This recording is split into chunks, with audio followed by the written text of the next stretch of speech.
Okay, so I am going to show you how to use the documents that are shareable on the Choices Drive.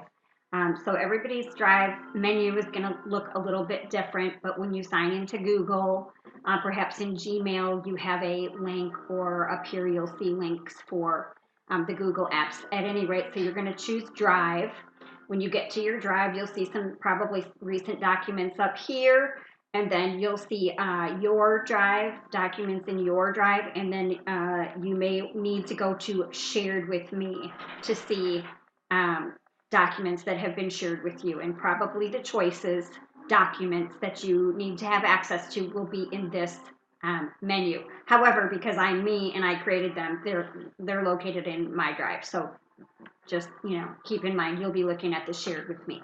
Now, your choices documents menu is going to look different than mine because I'm the file creator and not everything has been shared with you. So what you need to know is any of the forms that you need are going to have now been updated. You want to make sure that you're looking at the most recent version. If you have older versions of something, please right click on them and remove them. Okay, some of these, just learning the drive has made me realize sharing editable documents is less than a stellar experience, in my opinion. So this is how we're going to do it from now on. Find the most recent version, and you're going to right click on it, and you're going to say download. Do not open the form online and try to edit it here, because your changes will never be saved. You will also see that there are instructions here that you can look at, by the way. I've tried to put them in all the appropriate folders so that you can have access to them. Okay, so there are written instructions for each of those as well that you can open on the drive. But anyway, the form you want, you'll notice, will be saved in Word, Excel, whatever format. It will not be a Google document. Okay, once you've downloaded the form, you should see it somewhere like down here or on your desktop or something. So then when you see the form has downloaded, you're going to open it up. It's going to open up in whatever format that it was, and you're going to say enable editing. The first thing that you're going to do is you're going to come up here and you're going to say file, save as. Then you're going to choose someplace where you know you can find it quickly.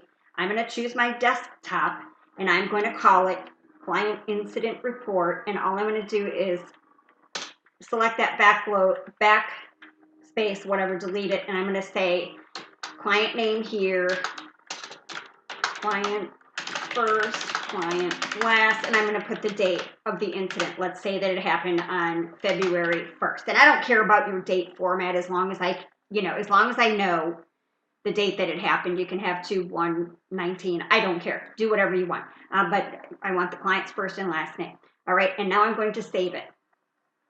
All right, and then you should see that your document name is going to change, and it'll show the name that you created. All right, and then you can go in here and you can say, you can make your updates to the form,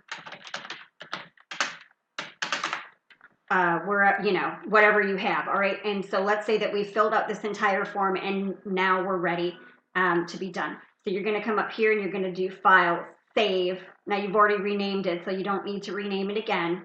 Right, and then you could just go ahead and close the document, and then in order to submit it, you can either upload this new file to the drive.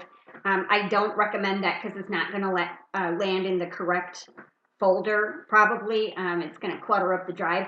So instead, I recommend that you simply close that form and attach it as an email attachment and send it to the appropriate parties. Okay, if you have any questions, need a walkthrough, or are having difficulty with any forms, please contact me by phone, by text, by email, Gorillagram, Carrier Pigeon, however I can assist you. Okay, thanks.